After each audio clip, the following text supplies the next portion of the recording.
The second coming, second wave of 19, or should I say 20.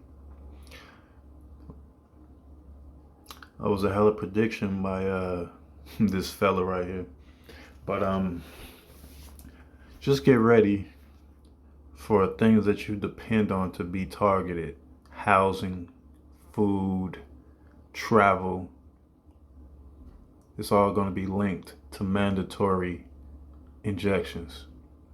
So that's why it was so important all these last couple of years or few years or whatever that people were talking about independence, self-sufficiency, um, basically ownership, owning land, owning your own property, stop renting if you're able to, getting financially stable so you can be able to do these things, growing your own food and things like that.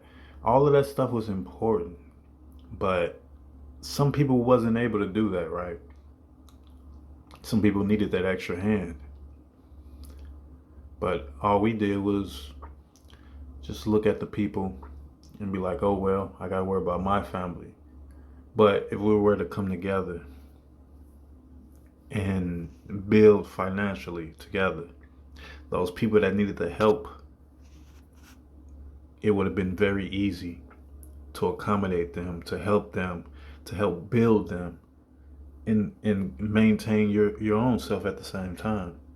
That's why it takes a community, a tribe, to be able to sustain all of the BS that anybody can throw at us.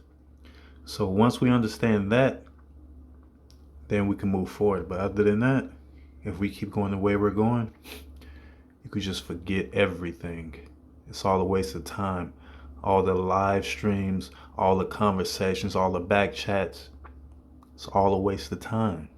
If you don't come together and help those that need the help, it's all for nothing.